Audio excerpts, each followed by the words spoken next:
On doit aussi valoriser davantage l'investissement des élèves eux-mêmes.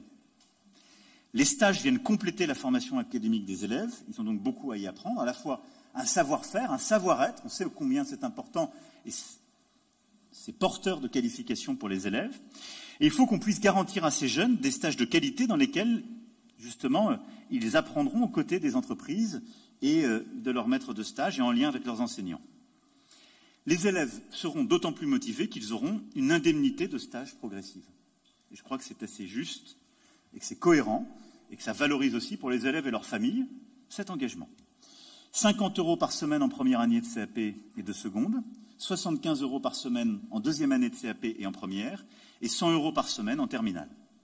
Et cette indemnité de stage, c'est à la fois une mesure de justice et de mérite. Et c'est un engagement fort de l'État qui prendra à sa charge l'indemnisation de stage. Et je pense aussi que c'est reconnaître que c'est un travail qui est demandé aux élèves, c'est un engagement, que ce n'est pas un temps de formation académique et qu'il est reconnu par la nation et accompagné. Il faut par ailleurs que le diplôme soit pleinement un pont vers l'emploi. Et donc, là-dessus, on va continuer à consolider ce lien. Et je terminerai sur ce point pour le 100% insertion, en créant des filets de sécurité une fois le bac en poche. C'est-à-dire tous ceux qui ont le bac en poche sont aujourd'hui trop livrés à eux-mêmes. C'est 15 à 20 000 jeunes par an. Et ils se verront proposer un soutien par les conseillers de France Travail pour avoir toutes les chances de s'insérer au mieux. Et ce sera applicable dès la rentrée de septembre.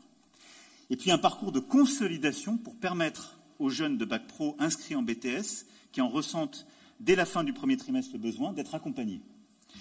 La possibilité de suivre des cours d'approfondissement et ils auront ainsi toutes les chances d'obtenir leur BTS dans les meilleures conditions. Et dès la rentrée, on va expérimenter avec des enseignants qui seront volontaires pour s'engager et qui seront rémunérés ce faisant, et avec l'idée de généraliser pour 2024 cet accompagnement qui va permettre à des enseignants volontaires du lycée pro d'aller accompagner des élèves durant leur première année en enseignement supérieur pour éviter le décrochage, si je puis dire, dans cette année qui est une année de transition.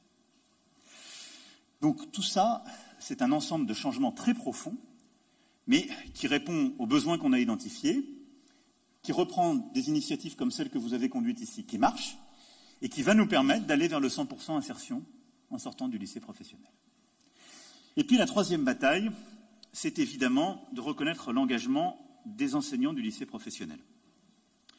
Je le disais, les élèves du lycée pro ont plus de difficultés qu'ailleurs au départ, et leur prise en charge nécessite du sur-mesure, des actions diverses propres à ces établissements, et on doit reconnaître l'engagement des professeurs à la hauteur de ces enjeux. Alors d'abord, les enseignants du lycée professionnel, évidemment, sont concernés par les revalorisations inconditionnelles qui ont été détaillées par le ministre de l'Éducation nationale ces dernières semaines.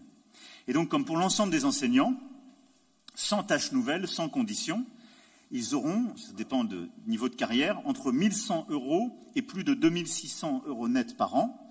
Concrètement, c'est entre 100 et 230 € en plus net par mois pour tout le monde, sans condition, dès cette année.